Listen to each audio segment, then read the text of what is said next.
Ladies and gentlemen of the jury, good morning. My name is Assistant State Attorney David Alvarez, and along with my colleague, Chief Assistant State Attorney Joseph Mansfield, will be conducting the presentation of the evidence on behalf of the state this morning and throughout the course of the trial. I'd like to start off by saying thank you for your participation in this process. It's very important not only to the state, but to Mr. Tucker as well. So we thank you. And as the judge has already told you, the defendant is charged with a series of crimes. I'm not going to go over them again. We believe the evidence in this case will show that on or about November 17th of 2017, at 5650 Laurel Avenue, Stock Island, Florida, a place commonly known as the Treehouse, the defendant in this case, Mr. Franklin Tyrone Tucker, along with co-defendants Rory Wilson and Travis Johnson, planned and effectuated a robbery at that location, which at the time was the residence of Paula Belmonte.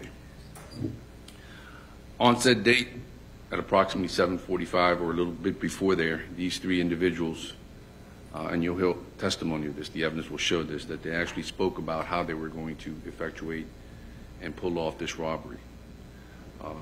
They drove past the Treehouse once just to stake it out, came back. Defendants Wilson and Tucker put on their dark clothing and grabbed their weapons and their mask, and then got back into Mr. Travis Johnson's truck and drove to the Treehouse. The plan was, as you'll hear and the evidence will show, that Mr. Tucker and Mr. Wilson were going to go up the Treehouse, and the reason it's referred to as the Treehouse, it's a series of stairs that leads.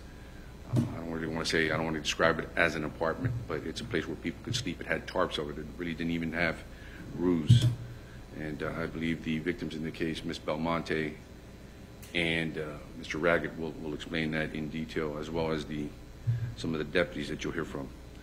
But in the commission of committing this robbery, defendants Tucker, this actual defendant, Mr. Tucker and Mr. Wilson, went up into the Treehouse and held Ms. Belmonte and Mr. Raggett at knife point.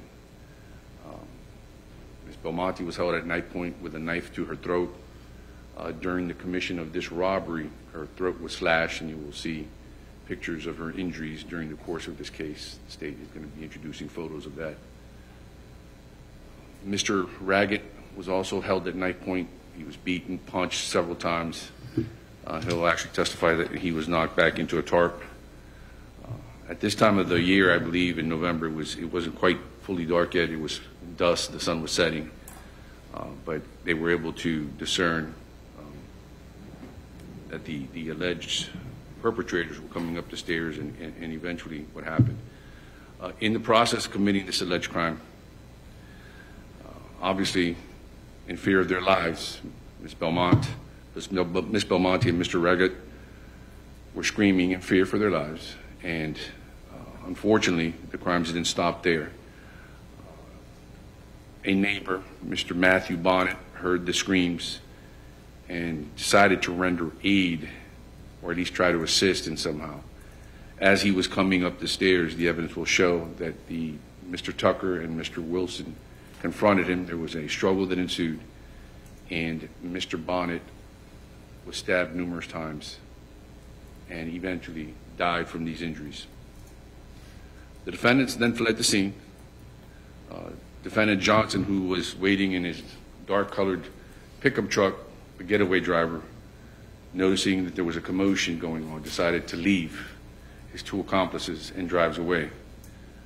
They ultimately meet up at a warehouse where they were all residing together, probably about 500 or 600 feet from the actual Treehouse, where an argument ensued, and Mr. Johnson decided to walk down to the Tom Tom to get some cigarettes, where he met up with Mr. Detroit Wilson, Mr. Rory Wilson.